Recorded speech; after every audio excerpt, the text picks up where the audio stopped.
Bismillahirrahmanirrahim. Assalamualaikum warahmatullahi wabarakatuh. Selamat pagi, salam sejahtera untuk kita semua. Shalom, Om Swastiastu, Namo Buddhaya, salam kebajikan. Yang saya hormati tamu-tamu kehormatan kita, Bapak Dr. Alex Denny, Deputi Bidang SDM Kemenpan-RB. Kemudian saudara saya, sudah lama sekali kenal, Bapak Dr. Ari Ginanjar Agustian. Kemudian rekan-rekan Eselon 1, 2, 3, dan 4 Kemendagri, BNPP, yang jumlahnya kalau saya tidak salah tadi disebutkan baik secara fisik maupun virtual lebih dari 3.000. Saya kira ini adalah pertama kali saya berbicara di depan forum yang sangat besar sekali, lingkungan Kemendagri BNPP. Biasanya saya eselon 1, eselon 2 saja menyentuh. Eselon 1, 2-nya yang meneruskan ke eselon 3 dan 4. Dan kali ini hadir dalam jumlah yang sangat besar. Kalau jumlah pegawai Kemendagri BNPP 5.000-an, ini saya kira ini lebih dari separuhnya, ya 2/3 mungkin. Sehingga saya berharap ini dapat momentum ini dapat menjadi saya manfaatkan betul juga untuk menyampaikan pokok-pokok yang ada di dalam pikiran saya berkaitan dengan masalah terutama kultur. Setiap organisasi memiliki budaya, occupational culture, dan budaya organisasi sangat berpengaruh dalam gerak dinamika dan survive-nya organisasi. Dengan berbicara langsung tanpa melalui pihak yang lain, otomatis rekan-rekan terutama eselon 3 dan 4 bisa juga memahami betul apa yang saya inginkan di lingkungan Kemendagri. Rekan-rekan sekalian, kita tentunya dengan tiada hentinya memanjatkan puji syukur kepada Tuhan Yang Maha Kuasa di tengah situasi pandemi ini masih diberikan kekuatan, kesehatan sehingga masih dapat mengikuti acara ini. Acara ini saya anggap penting. Acara yang ditajuk dengan berakhlak transformasi budaya kerja di era 4.0. Mungkin bahasanya ini bagi sebagian rekan-rekan tinggi dan jargon terminologi yang dipakai juga tinggi. Jadi saya tidak ingin acara ini sekedar acara dalam rangka menghabiskan anggaran buat kegiatan rame-rame dalam rangka realisasi belanja. No, it is not my objective. Itu bukan tujuan saya. Tujuan saya ingin dengan adanya acara ini rekan-rekan betul-betul menyadari apa yang terjadi di lingkungan kita, dan itu berpengaruh kepada organisasi kita Kemendagri maupun BNPP dan berpengaruh kepada kita-kita individu. Jadi bukan hanya sekedar acara seremonial, sekali lagi, hanya sekedar ngabisin program, no. Tapi memiliki manfaat yang betul-betul berarti bagi kita semua. Kita harus menyadari ya bahwa dunia ini sudah berubah. Perubahan-perubahan ini terjadi. Ini mungkin klise, tapi banyak yang mungkin nggak menyadari.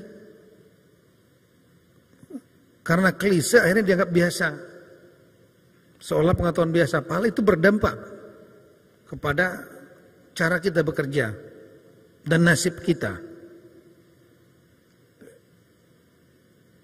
Dua fenomena besar ini pasti akan berpengaruh kepada kehidupan masyarakat, bangsa, negara, Kemendagri, semua komponen BNPP,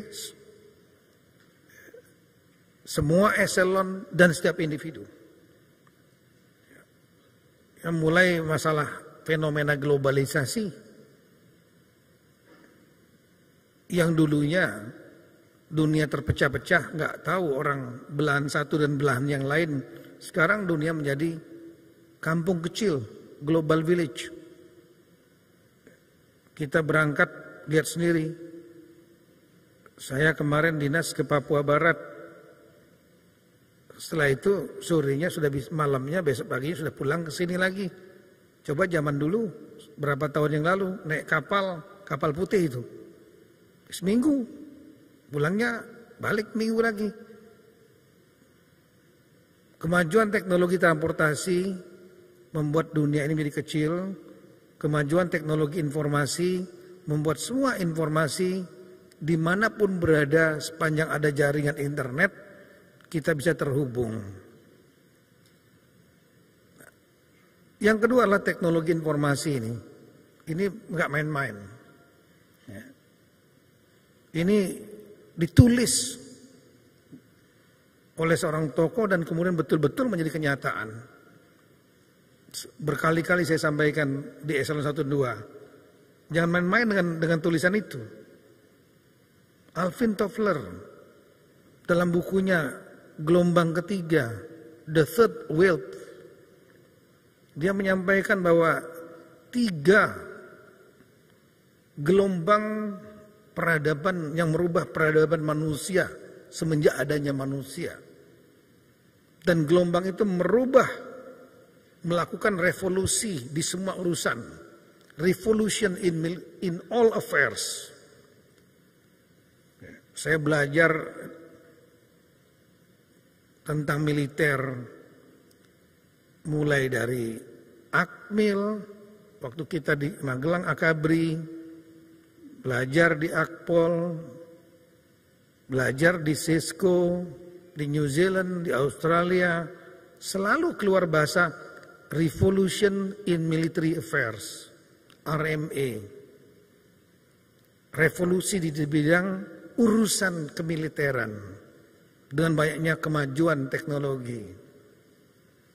Tapi juga terjadi kemajuan teknologi merubah revolusi dalam semua urusan, revolution in all affairs.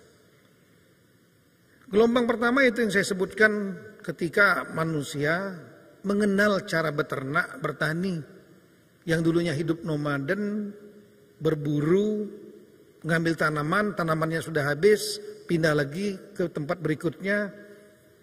Begitu ketemu bertani, beternak, maka timbullah kota, timbullah desa, kampung, dan seterusnya.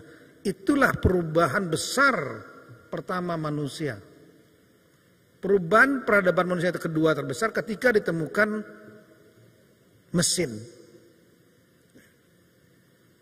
Kapal layar ya pasti kalah cepat dan kapal pakai mesin. Kuda pasti kalah dengan sepeda motor, mobil dan lain-lain. Demikian juga ditemukannya pesawat terbang. Semua menjadi lebih mudah. Dan itu dalam urusan militer, revolution in military affairs, yang mana mungkin pasukan berkuda berhadapan dengan pasukan tank. Itu kata orang Madura itu. Kita takut sekali Bapak sama Brimob sama marinir itu ya. Kenapa? Bagaimana kita pakai arit di sini? Jaraknya 100 meter katanya. Dornya di sana, matinya di sini Pak. Ya mana mungkin menang. Mau samurai segala macam hebat itu. Yang orang Jepang. Ya ahli samurai. Ya berhadapan dengan orang yang bawa satu pistol 50 meter. Jebret habis. Kira-kira begitu. Nah, Alvin Toffler menyampaikan revolution in all affairs yang merubah peradaban manusia ketika ditemukan teknologi informasi. Dan itu 1980-an dia menulis, dan itu terjadilah sekarang. Itu yang dikatakan oleh Pak, kemarin kita ke Bali, Pak Zudan membuat tag. Apa istilahnya Pak? Ya, public service Dukcapil dalam genggaman Anda. Ya. Public service in citizenship registration in your palm. Palm itu artinya PALM, artinya genggaman Anda. Kenapa? Karena adanya smartphone. Smartphone ini powerfulnya luar biasa. Ini adalah number one friend, tapi number one enemy juga. Kenapa? Karena semua rahasia kita ada di sini. Sedemikian pentingnya smartphone ini, bayangkan saja kita bisa menggoogle apa aja, buying, shopping online, segala macam. Gak percaya kalau ini penting. Coba masuk ke toilet, buka, mohon maaf ibu-ibu ya, baju buka, celana buka, yang dalamnya pun buka, handphone masih dibawa juga sambil nongkrong nyari Google berita segala macam. Iya, kalau udah selesai, BAB-nya udah selesai, ini masih lanjut terus lagi, masih nggak percaya lagi. Bapak-bapak boleh coba cek nanti. Ya. Begitu jalan, naik mobil mau ke kantor, ajudan bilang, Pak, mohon maaf Pak, Ibu ketinggalan Pak. Emang Ibu ada acara PKK Pak? Nanti Ibu suruh nyusul aja. Tapi coba kalau ajudan bilang, Pak izin Pak, handphone tinggal di rumah. Cepat balik itu, Ibu tahu passwordnya. Lebih penting handphone daripada istri. Bayanginlah. Nah, ini membuat teknologi informasi, membuat dunia lebih terbuka. Dunia lebih kecil, lebih terbuka. Dan sekarang mulai muncul fenomena baru akibat barang ini yang disebut dengan sosial media. Kalau kita baca berbagai buku, terjadi battle between conventional media dengan social media. Persepsi publik, opini publik mulai bergeser yang tadinya dibentuk oleh konvensional media, media tradisional, cetak, ya, majalah, koran, kemudian TV dan lain-lain. Sekarang persepsi publik sudah mulai banyak dipengaruhi oleh sosial media. Mulai dari YouTube, Instagram, Twitter, bahkan yang tertutup, grup-grup tertutup, WhatsApp grup, Telegram grup, dan lain-lain. Dan kita melihat bagaimana terjadinya pergeseran porsi iklan. Porsi iklan, banyak sekarang perusahaan-perusahaan menggunakan sosial media.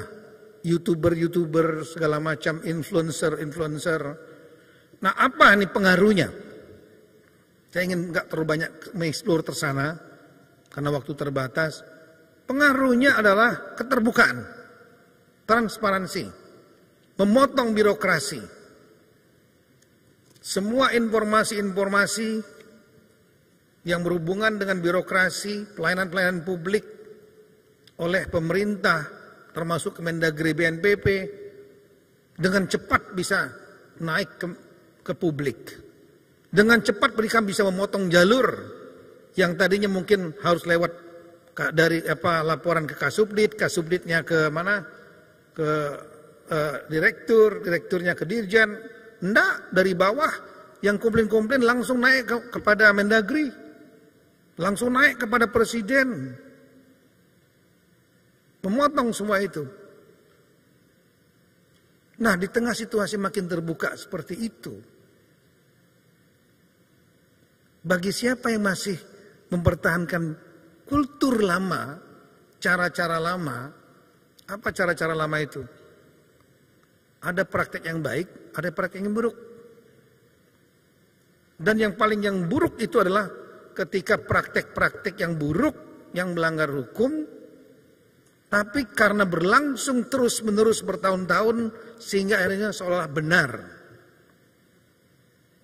Contohnya di bawah-bawah misalnya, ada yang datang dari daerah, Pak ini, oh gini, itu biayanya sekian, nanti untuk kasubdit saya sekian, nanti untuk direktur sekian, bla bla bla bla. Menganggap sudah seperti itu, praktek itu adalah praktek biasa. Begitu ditegur, ya Pak dari dulunya udah dari tahun-tahun bertahun ya begitu Pak. Nah ini yang harus dirubah. Saya ingin momentum hari ini, saya datang sendiri ke sini, di depan ribuan dari rekan-rekan semua, saya ingin mengingatkan ini. We have to change now. Kita harus berubah sekarang. Karena kita kalau nggak akan tergerus, kita akan menjadi korban. Kita negara demokrasi sekarang ini. Full demokrasi. Bahkan saya mengatakan too open demokrasi. Di tahun 1998 dengan adanya people power yang menumbangkan rejim yang lama, cara-cara lama, kita sudah mengadop open demokrasi dengan segala resikonya, karena bukan tanpa resiko. Mahathir Muhammad pernah menulis dalam suatu tulisan yang menurut saya menarik di majalah Times. Ketika terjadinya jatuhnya Soviet dan berakhirnya Perang Dingin yang dikuasai oleh Barat dan kemudian terjadi gelombang demokratisasi, Mahathir mengatakan, which one must come first? Demokrasi or welfare? Mana yang harus didahulukan? Demokrasi atau kesejahteraan? Kalau demokrasi diimplan kepada masyarakat yang posisi demografinya masih didominasi oleh low middle class, that is risky. Resiko. Kenapa? Freedom sebagai bagian demokrasi, kebebasan berserikat, berkumpul, kebebasan menyampaikan pendapat, expression, membuat orang bebas untuk berbuat apa saja, ngomong ideologi apa saja, berbicara semau-maunya dia, membuat organisasi-organisasi yang mungkin juga bertentangan dengan prinsip kepancasilaan in the name of freedom, demokrasi. Apa yang terjadi ketika tidak siap? Konflik, baik horizontal antar masyarakat, kembali ke identitas masing-masing, identitas keagamaan, identitas keetnisan, sukuan, itulah yang terjadi dari 98. Dan kemudian konflik vertikal bisa terjadi. Siapapun yang menjabat, semua ingin mencepat ada perubahan. Ini negara besar yang bergerak, yang startnya dari low middle income ingin menjadi middle and up, nggak gampang. Potensi konflik bisa terjadi dan itu terjadi. Kita melihat bagaimana kasus di Poso, di Ambon, di Papua dan seterusnya. Belum lagi konflik-konflik yang lain. Itu risiko kalau kita mengimplan demokrasi kepada struktur masyarakat yang masih didominasi oleh low middle class karena mereka kurang terdidik dan kurang terlatih dan tidak memahami arti demokrasi. Dan kemudian kedua, selain potensi konflik, demokrasi dapat dimanipulasi oleh para pemegang modal, pemegang media pemegang informasi, dan lain-lain, pemegang otoritas. Itu yang terjadi. Pilkada kan orang-orang milih kan karena bayar. Belum tentu sepenuhnya memilih itu karena pemimpin ini baik, belum tentu. Nah, kemudian kita melihat juga kalau ingin welfare first, sistem itulah instrumen. Jean-Jacques Rousseau, filsuf Prancis, dia yang sangat terkenal tentang teori pembentukan negara. Kenapa nation state dibentuk? Tujuannya cuma satu, mensejahterakan rakyatnya. Whatever instrument you are going to use, apapun instrumen sistem politik pemerintahannya, it's not really a matter. Bukan satu problem. Tapi yang penting dia mencapai tujuan mensejahterakan rakyatnya dan berkeadilan. Maka sistem-sistem dibuat dari yang otoriter, oligarki, teologi, teokrasi, maupun yang demokrasi. Nah, demokrasi dianggap sebagai jalan terbaik, instrumen terbaik untuk mensejahterakan rakyat. Mahathir memilih we choose the second way.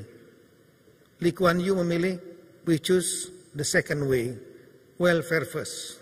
Maka dia membuat demokrasi yang terbatas. Ketika kemudian kelas menengah mulai membesar, baru kemudian dibuka pelan. Makin dibuka demokrasi, makin open, sampai siap, kemudian baru full demokrasi.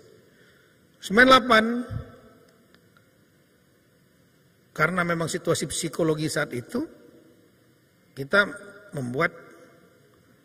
sudah mengadopsi yang kita sebut dengan open democracy, full democracy, yang ditandai dengan makin kuatnya parlemen dibanding sebelumnya.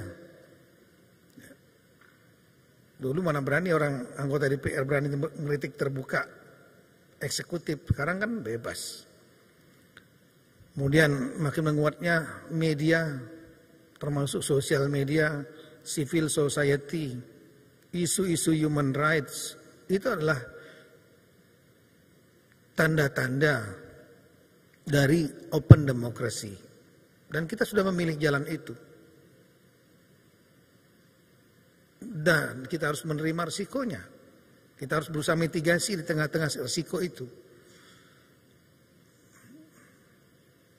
Kalau memang kita mudah-mudahan saja demokrasi ada jalan yang terbaik menuju itu.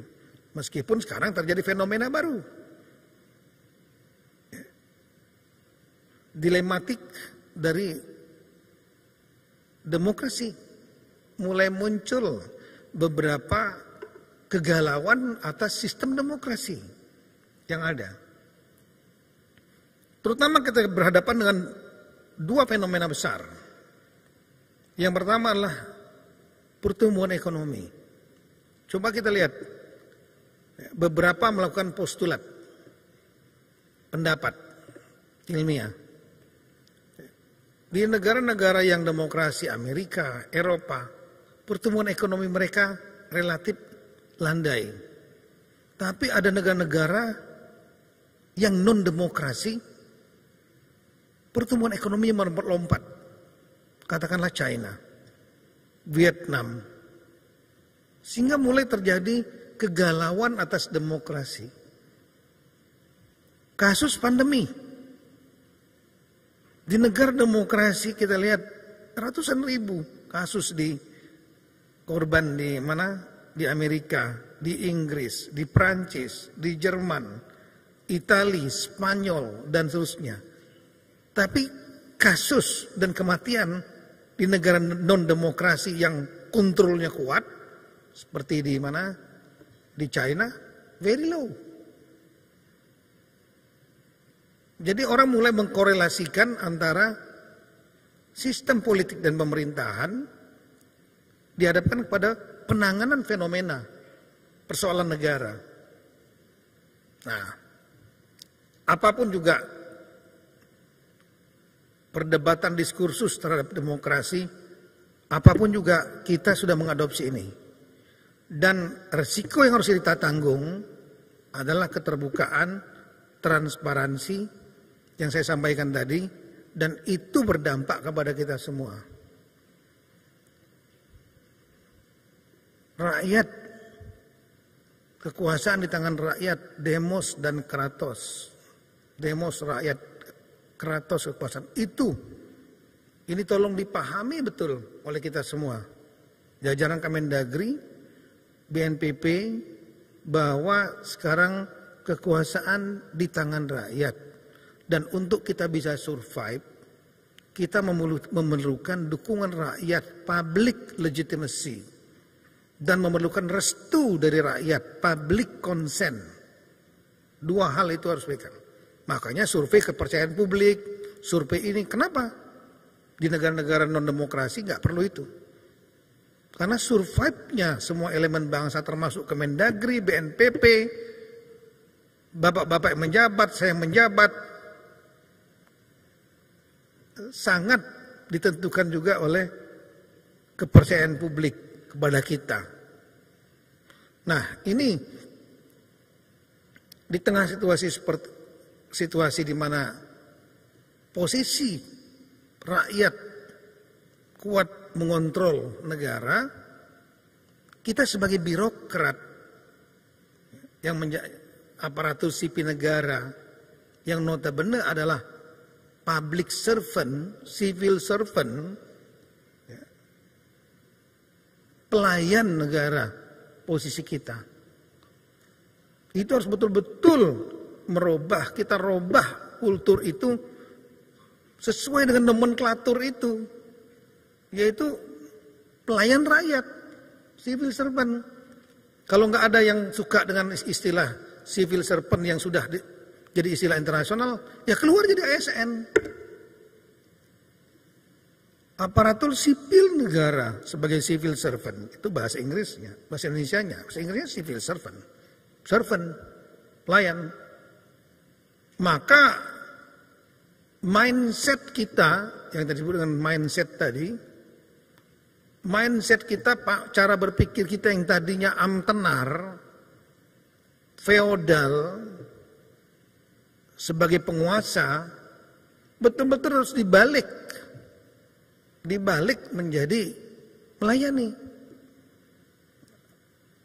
Nah, oleh karena itu saya sudah perubahan mindset dan kultur ini, ya, itu harus dibuat menurut saya melalui dua cara.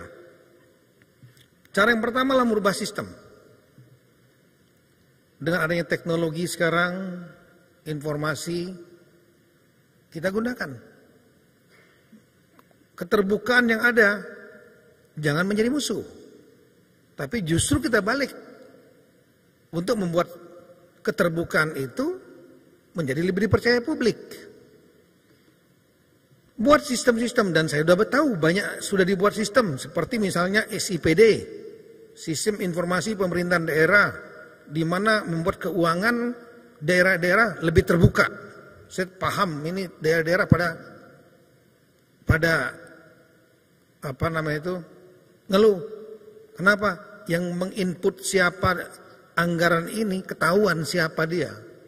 Berapa saldonya per hari di daerah itu ketahuan oleh kita, oleh Kemendagri.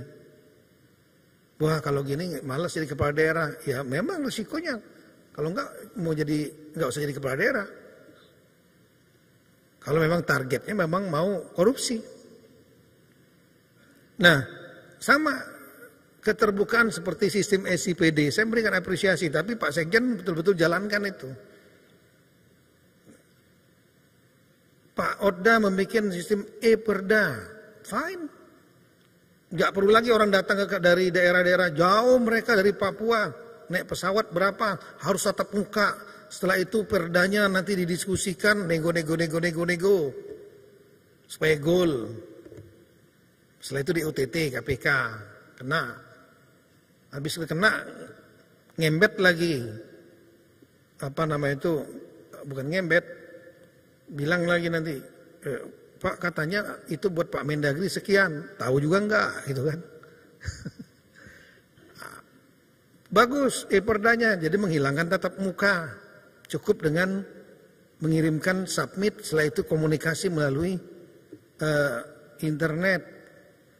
Ada Zoom meeting sekarang, ngurangin biaya dan membuat keterbukaan, itu yang dimanfaatkan. Saya paham banyak sekali terobosan, Dukcapil paling banyak terobosannya. Dukcapil yang membuatnya lebih terbuka. Sekarang sudah satu database misalnya, anjungan Dukcapil mandiri, tidak ada sentuhan lagi antara warga masyarakat yang mengurus akte kelahiran, kemudian KTP, bahkan perpanjangan KTP. Yang dulu orang harus balik dulu KTP-nya dari Aceh, kembali ke Aceh, berapa biayanya hanya untuk ngurus Aceh saja. Sekarang mereka bisa dicetak di mana saja mereka. Itu luar biasa.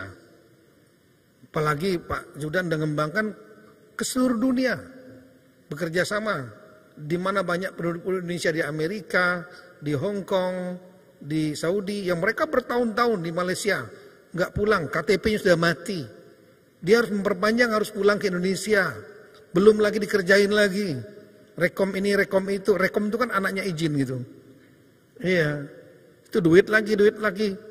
Tapi Bapak sudah membuat terobosan dengan online, langsung kepada seluruh kedutaan bisa membuat itu, sehingga mereka tidak harus berangkat ke Indonesia, ngurangi biaya yang sekian ribu dolar untuk terbang hanya untuk memperpanjang KTP aja. Nah, ini adalah terobosan penting. Pak Fatoni, saya terima kasih banyak Bapak membuat kebijakan di tempat Bapak. Tidak boleh menerima tamu di keuangan daerah, tidak boleh menerima tamu di ruangan masing-masing, tapi harus di tempat yang sediakan terbuka, ada CCTV-nya, dan didampingi satu orang, ada saksinya, sehingga semua pembicaraan paham, nggak ada transaksional. Great, saya memberikan apresiasi yang tinggi itu. Kemudian semua dokumen-dokumen yang rawan rentan transaksional itu dibuat sistem filter berlapis. Diperiksa oleh Pak Sekjen, diperiksa oleh staf khusus, diperiksa oleh Karo Hukum, sehingga kalau mau orang yang mau main-main transaksional melibatkan banyak orang, kalau melibatkan banyak orang kan gampang terbongkarnya gitu. Nah ini bagus. Ya. Bahkan saya sudah meminta, ini sudah tertulis tadi, komitmen. Saya malah sudah sampaikan Pak Sekjen, tapi sekarang 2 hari lalu, 3 hari lalu. Tapi hari ini saya mau tekankan lagi.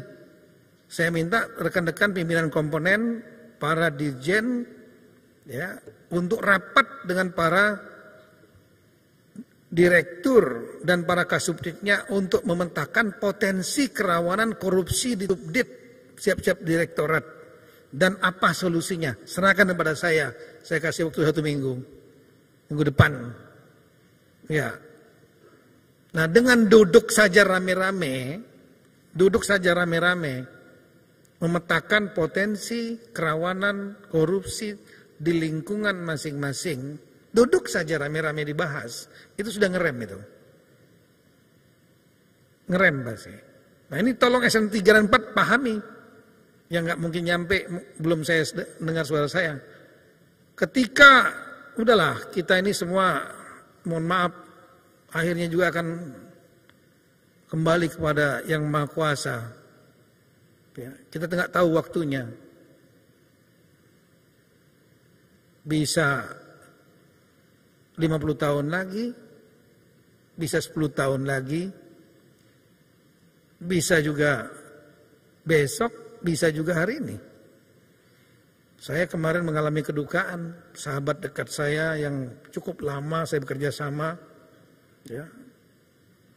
Semoga Allah SWT mengampuni segala dosa-dosanya dan diberikan tempat layak, yang terbaik di sisi Allah Subhanahu wa taala. Itu Pak, teman-teman Dijen tahu, Pak Maijen Napoleon, Kabinda Papua yang selalu mendampingi kita di Papua. Siapa yang menyangka? Within minutes, hanya berapa menit, serangan jantung, lagi makan, terus kolaps. Lewat. Ini akan terjadi juga, bukan akan, ini bisa terjadi pada kita. Jadi jangan berpikir, nanti deh saya berbuat baiknya. Enggak lah. Apa yang jabatan-jabatan kita ini semua nggak ada artinya. Apapun juga kekayaan nggak ada yang kita bawa. Ketika kita sudah masuk dalam liang kubur, ya sudah. Yang dibawa hanya amal perbuatan saja. Jadi ya sudah. Amanah yang kita diberikan oleh Allah Subhanahu wa taala, Tuhan Yang Maha Kuasa, mari kita jalankan sama-sama dengan baik. Dan saya ini sudah saya sampaikan pada teman-teman, ya, selain merubah sistem juga adalah merubah perilaku tiap-tiap individu. Sistem sehebat apapun juga pasti ada celahnya. Pasti ada celahnya. Sistem sebaik apapun juga tetap berlaku. The man behind the gun. Senjata sehebat apapun tetap tergantung siapa yang mau pakai. Orangnya. Oleh karena itulah saya membuat program seperti ini, Berakhlak ini. Selain memang dari kebijakan dari Bapak Presiden, tapi ya ini memang betul-betul bermanfaat, bukan hanya sekedar program. Bermanfaat untuk kita semua. Buat apa? Buat ngerem. Kita masuk kubur, kita nggak tahu kapan. Makanya doalah terus. Saya juga selalu berdoa yang sama. Ya Allah, hamba mohon padamu di sisa hidup ini, ampunilah segala dosa-dosa saya, dan berilah kesempatan saya menebus dosa saya, mengumpulkan amal pahala sebanyak-banyaknya, sehingga ketika engkau wafatkanlah dalam keadaan husnul khotimah. Engkau selamatkan dari azab kuburmu, dan engkau masuk ke dalam surgamu. Mudah banyak pengalaman kita melihat orang yang pejabat tinggi-tinggi segala macam, hebat-hebat, pangkatnya bintang 4 masuk ke kubur sama aja dengan tukang sapu. Enggak ada bedanya. Coy namanya, nama baik. Nah itu rekan-rekan sekalian, makanya saya menganggap bahwa program-program ini penting. Nah kenapa saya pilih yang berakhlak ini? Pak Ari Ginanjar, Pak Alik Deni. Karena apa yang disampaikan beliau, selain memberikan motivasi, pencerahan, mengerem kita untuk berbuat yang tidak baik, ya, merubah kultur kita tadi, merubah cara berpikir kita tadi. Kalau nggak tergilas, percayalah, akan tergilas. Siapa yang masih mau main-main di tengah keterbukaan seperti ini, kawan-kawan bisa saling lapor loh. Antar rekan-rekan itu, saya mengerti. Saya pernah memimpin Polri yang jumlahnya 450.000. Lebih dari satu negara Brunei. Terjadi kompetisi antar rekan-rekan. Yang mau naik pangkat jabatan, yang pengen posisi itu, dan saling sodok menyodok itu. Dicari kesalahannya, laporin. Cari kesalahannya, surat kaleng, anonim, segala macam. Itu terjadi dan natural. Tapi kalau seandainya kita baik-baik saja, apa yang mau dicari? Maka itu tadi. Dan berakhlak ini saya lihat tidak spesifik berorientasi pada satu agama tertentu. Kita negara yang plural. Jadi berorientasi kepada lintas agama, itu yang saya suka.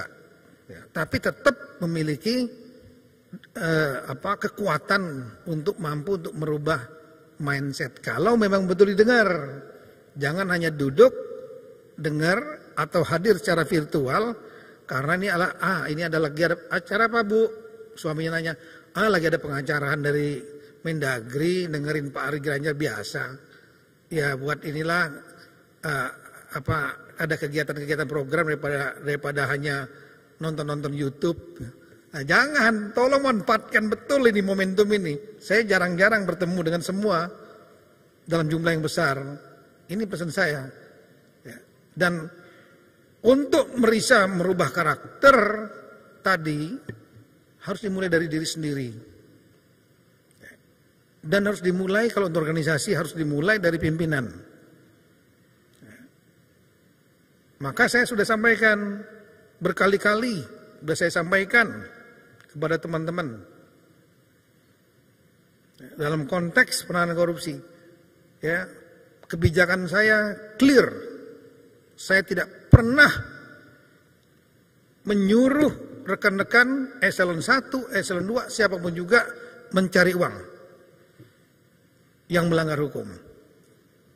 Kedua, tidak pernah saya mau meminta uang kepada siapapun juga.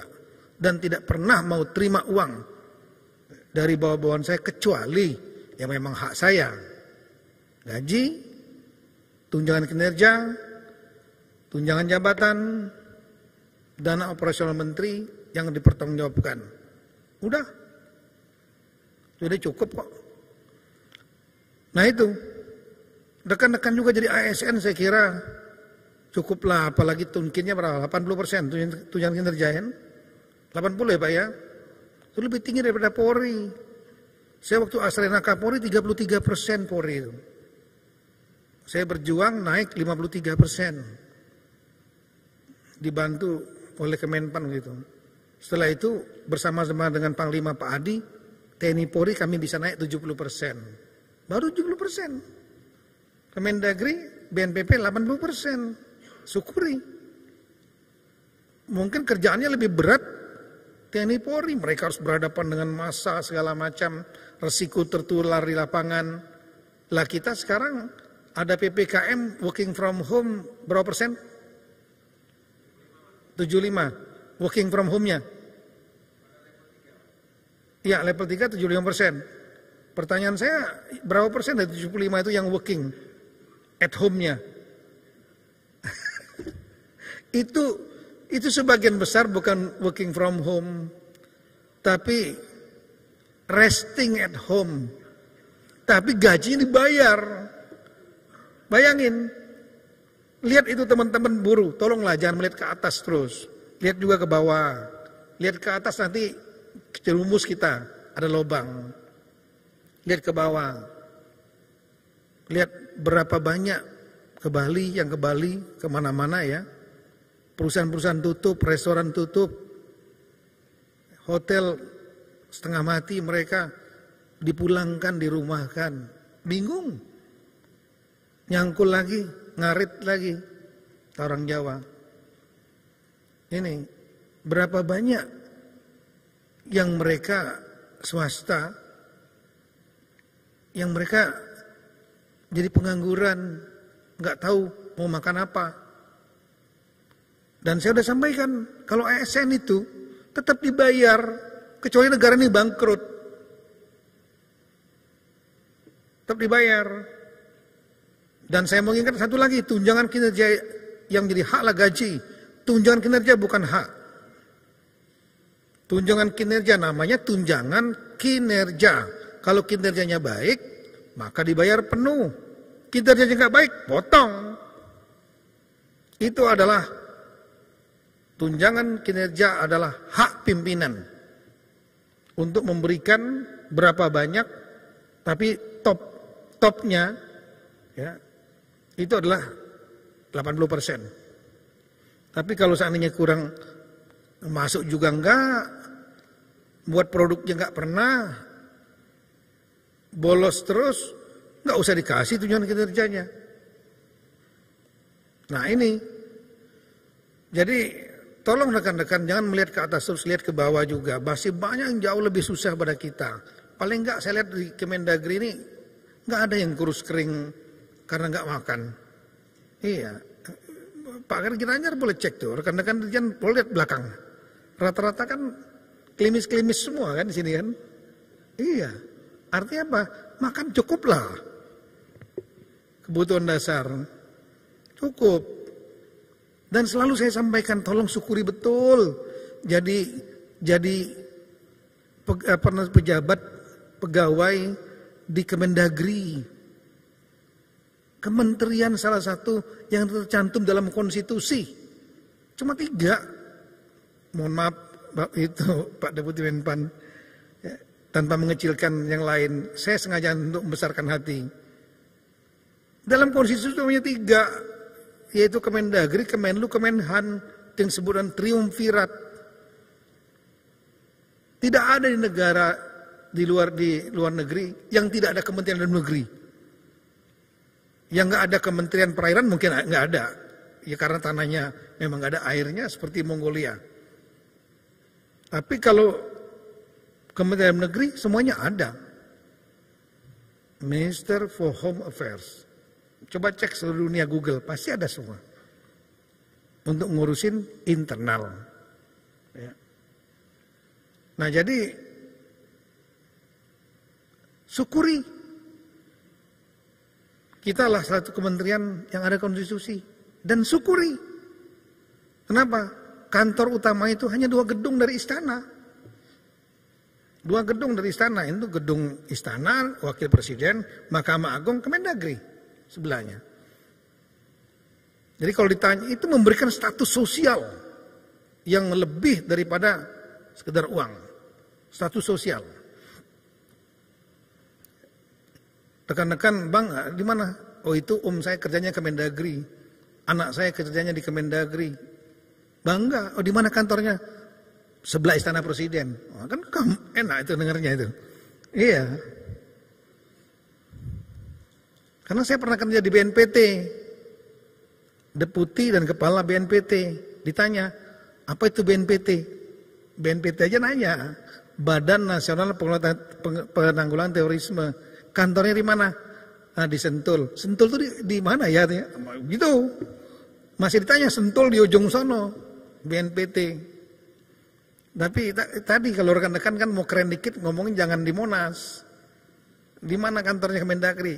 Sebelah istana. Nah, gitu. Kan keren dikit. Status sosial yang nilainya lebih daripada uang. Nah ini, jadi tolong betul-betul momentum ini rekan-rekan, ya, jadikan momentum kita semua untuk introspeksi. Semua kita semua manusia ini tidak ada yang nggak punya aib. Apalagi ASN. Saya kira 99,9% pasti punya salah. Pasti punya aib. Maka yang sudah punya aib, ada yang bermasalah, jangan untuk dijelek-jelekkan. Kenapa? Kita semua punya aib, tinggal Allah membukakan aib itu atau tidak. Makanya selalu kita minta ampun kalau kita sudah memiliki aib. Dan mohon minta kepada Allah supaya tidak dibukakan aib kita. Tidak usah menjelekkan orang lain. Yang lain yang sudah bermasalah, biarkanlah dengan masalahnya. Kita doakan mereka yang terbaik juga. Yang kita punya aib, stop. Mari kita benahi diri masing-masing. Karena ini menyangkut bukan, kalau ada masalah bukan menyangkut diri sendiri, keluarga, dan juga nama institusi kita. Kemendagri, BNPP menjadi buruk. Kita harus jaga sama-sama marwah ini. Marwah ini gak bisa dijaga oleh Mendagri sendiri, gak bisa. Satu personel di Kemendagri berbuat yang kurang bagus dan terekspos di publik, itu sudah mencoreng semuanya. Saya selalu menyampaikan ke beberapa teman-teman eselon 1, kalau diajak berbuat buruk, kita jadi safety player. Cari aman ketika diajak berbuat buruk. Ketika untuk berbuat baik dan itu demi kepentingan orang banyak dan kita yakini itu benar, kita harus menjadi risk taker. Mengambil risiko. Kalau dicopot karena risiko itu dan prinsipnya benar, kita dicopot terhormat. Kira-kira itu. Yang terakhir yang saya sampaikan, mohon maaf mungkin terlalu panjang nih Pak Ari ya, Pak Alek. Mohon maaf sekali lagi Bapak, karena saya baru kali ini Pak, saya lagi berbicara dengan komunitas Kemendagri BNPP dalam jumlah yang sangat besar nih Pak. Setelah 2 tahun 4 bulan menjabat sebagai Mendagri. Ini saya tertarik sedikit memang dengan judul Pak Ari Ginanjar tentang ASN beralak menuju Indonesia emas. Menuju Indonesia emas ini, rekan-rekan sekalian, nanti kita dengarkan juga Pak Ari Ginanjar, tapi di pandangan saya, ini bukan sesuatu jargon semata. Bukan sesuatu yang dream, hanya sekedar mimpi. Ini adalah sesuatu yang kalau dilaksanakan dengan benar, maka Indonesia menjadi negara kekuatan yang dominan. Itu Indonesia emas itu, negara dominan, itu benar akan terjadi. Berbagai survei internasional, mulai dari McKinsey, Gallup International, World Bank, semua memiliki trajektori prediksi yang sama, yaitu Indonesia akan menjadi kekuatan dominan keempat di dunia di tahun 2045. Kenapa bisa ini terjadi? Kita di dunia inilah anarki. Tapi pengertian anarki sering salah gunakan, disalah persepsikan maksud saya. Di pikiran kita kalau anarki itu kekerasan, no. Dalam bahasa Inggris anarki itu artinya terjadinya ketidakteraturan karena tidak ada one single compelling power yang mengatur. Jadi ketidakteraturan, ya, a state of disorder because lack of a single compelling power to regulate. Jadi tidak adanya satu kekuatan yang mengatur, yang memiliki kekuatan daya paksa mengatur, maka itulah namanya anarki. Kekerasan hanya salah satu bentuk, keributan, kerusuhan hanya salah satu bentuk, karena seolah-olah tidak ada aturan. Nah, dunia kita adalah anarki politik internasional. Kenapa? Karena tidak ada one single compelling power yang mengatur dunia. Tidak ada raja dunia, tidak ada presiden dunia. Apakah PBB itulah one single compelling power? No, dia tidak memiliki kekuasaan memaksa. Orang mau jadi anggota PBB boleh, mau enggak juga enggak apa-apa. Gitu. Kita pernah keluar, Sekjen PBB bukan presiden raja dunia. Dia adalah kepala lembaga multilateral. Karena dunia yang ada adalah nation state, negara bangsa. Ada yang berbentuk kepala negaranya presiden republik, ada kerajaan raja, ada kesultanan, ada yang prime minister, kepala pemerintahannya. Yang ada adalah nation state. Kepala nation state ada, kepala raja dunia tidak ada. Karena anarki, maka yang terjadi adalah pertarungan, struggle untuk saling mendominasi.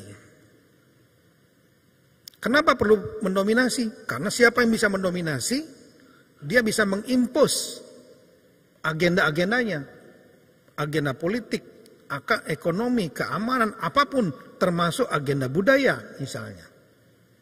Siapa yang terdominasi, dia akan kehilangan identitas lama-lama. Ekonomi tergantung, pertahanannya tergantung, budayanya juga terkooptasi hilang.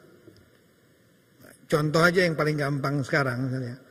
Anak-anak kita tanya, tahu nggak Batman? Tahu? Hampir semua mungkin tahu.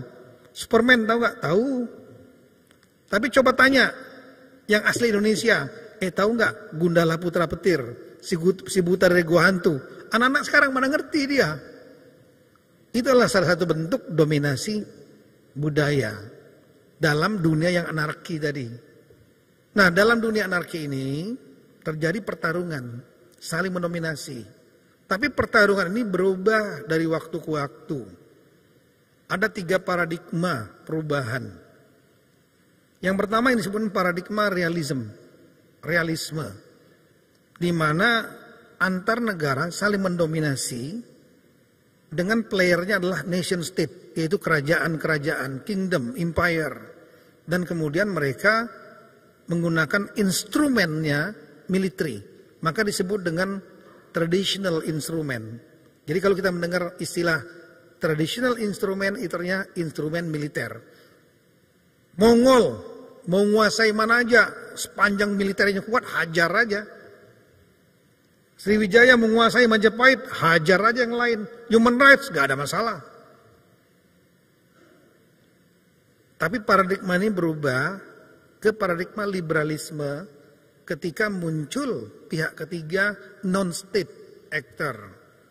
Yaitu lahirnya ICRC, Palang Merah Internasional. Henry Dunant, Swiss. Makanya Swiss itu negaranya gak pernah diserang-serang itu, karena dianggap netral. Yang ini ketangkep, yang ini dibunuh, mayatnya ada di negara ini, yang di kerajaan ini, yang itu terketangkep oleh kerajaan ini. Ini mau ngebarternya gimana? Dua ini nggak mau ngebarter, perlu mediator. Lahirlah ICRC, yaitu Palang Merah International, Red Cross International. Nah ini lahir pertamanya non-state actor, yang dia memiliki kekuatan, lama-lama seimbang dengan state actor. Itu dengan namanya paradigma liberalisme. Lahirnya aktor non-negara. Dan aktor non-negara makin lama makin menguat. Bidang ekonomi kita ada World Bank, ada lembaga-lembaga internasional, WHO mengatur masalah pandemi, yang dia bisa mengatur negara. FIFA bisa mengatur olahraga, dia nggak mengakui state yang mengatur bola, bukan Menpora, tapi yang mengatur bola harus PSSI, non state juga. Masih ingat mungkin peristiwa 98, Michael Kamdesus, kepalanya direktur IMF, tangannya begini, presiden kita, pimpinan state actor, tanda tangan di bawah tuh, bagaimana kekuatan non state mengimbangi state. Nah, paradigma yang berubah, yang ketiga disebut dengan konstruktivisme, yaitu paradigma membangun norma-norma, nilai-nilai yang diikuti oleh para pemain, baik dia state maupun non-state. Maka muncullah lembaga-lembaga internasional seperti PBB, kemudian ASEAN untuk lembaga regional, yang membuat aturan-aturan, norma-norma yang harus diikuti oleh membernya. Maka ini cara mendominasi dalam dunia anarki tetap jalan, saling mendominasi tetap jalan. Tapi instrumen yang digunakan berubah dari instrumen militer tradisional menjadi instrumen non-tradisional, yaitu non-militer. Apa? Ekonomi nomor 1, perdagangan, cyber, media, bahkan bioweapon, senjata biologis, instrumen budaya. Nah, dari semua instrumen ini yang paling kuat untuk bisa mendominasi negara lain di tengah situasi yang konstruktivisme, di mana perang itu tidak menjadi satu didukung oleh banyak negara sekarang, instrumen yang menguasai itulah ekonomi. Siapa yang kuat ekonomi, dia menjadi negara dominan. Dan kalau bicara ekonomi, kita harus bicara tentang bagian terpenting daripada ekonomi, yaitu kemampuan produksi. Kemampuan produksi, siapa yang bisa memproduksi paling masif, dia akan menguasai. Nah, kemampuan ekonomi ditentukan oleh 3 hal. Satu adalah angkatan kerja yang besar. Angkatan kerja yang besar akan menjadi mesin produksi yang masif. Angkatan kerja yang besar ditentukan oleh populasi. Mana saja negara itu? Of course, China number 1, 2 India, 3 Amerika, 4 Indonesia. Negara-negara memiliki populasi besar. Brazil, Rusia, Meksiko. Itulah negara-negara memiliki angkatan kerja besar yang kita sebut bonus demografi, pertumbuhan ekonomi penduduk yang cepat. Ya, yang kedua adalah memiliki sumber daya alam melimpah untuk bahan produksi. Siapa aja negaranya? Rusia, Kanada, China, India, Indonesia memiliki persyaratan itu, sumber daya alam melimpah. Kita nggak usah sebutlah terlalu banyak itu, beragam lagi. Yang ketiga adalah memiliki luas wilayah yang besar untuk menampung mesin produksi yang besar. Mana aja negaranya itu? Rusia, Kanada, India, China, Indonesia, 3 time zone. Yang kalau peta Indonesia ditaruh superimpose ke petanya Eropa dari Portugal sampai Moskow, Amerika dari San Francisco sampai New York. Nah, dari 3 persyaratan itu Indonesia memiliki semua itu, dan gak banyak. Dari 200 lebih negara di dunia ini dan teritorial, hanya negara-negara 1, China, India, Amerika, Indonesia, Rusia, Meksiko, Brazil. Apakah Singapura akan pernah menjadi negara dominan di bidang ekonomi? Never. Kenapa? Karena negaranya kecil, penduduknya cuma 5 juta, tidak memiliki sumber daya alam. Apakah Australia akan menjadi negara dominan bidang ekonomi? No. Negaranya besar, benua. Sumber daya alamnya luar biasa melimpah. Penduduknya cuma 25-30 juta. Angkatan kerjanya tidak banyak. Entah nanti kalau ada teknologi membantu mereka. Nah, artinya apa? Indonesia emas yang disebut itu bukan sesuatu jargon mimpi. Tapi dikaitkan dengan keadaan dunia sekarang yang memasuki paradigma konstruktivisme, di mana perang itu sangat unlikely terjadi, saling mendominasi di dunia anarki ini terus berlangsung melalui instrumen ekonomi. Dan ekonomi adalah produksi. Dan yang memiliki kemampuan produksi masif itu adalah hanya 7 negara itu. Dan kunci dari semua itu kalau diperas lagi adalah SDM, sumber daya manusia. Karena angkatan kerja besar sebesar-besarnya kalau terdidik, nggak terlatih, nggak sehat, maka ini akan menjadi bencana demografi. Mereka menjadi burden, menjadi beban negara. Boro-boro mereka menghasilkan produktif, mereka beban negara. Chaos akan terjadi. SDM menjadi kunci. Di tangan orang-orang terdidik, terlatih, semua sumber daya alam yang ada di Indonesia, posisi geografis yang luar biasa, ini akan memberikan nilai tambah yang sangat luas, yang sangat lebih, dan membuat Indonesia bisa menjadi melompat. It's not a dream. Ya, itu adalah modal kapital kita yang luar biasa. Nah, kalau bicara tentang sumber daya manusia, maka harus ada agent of change. Siapa agent of change-nya? ASN, yang jumlahnya 4 juta orang. Kenapa? Karena inilah orang-orang yang mengawaki negara. Nah, kalau bicara lagi ASN, mana yang penting? Salah satu yang penting adalah Kemendagri. Kenapa? Karena Kemendagri ngurusin daerah-daerah.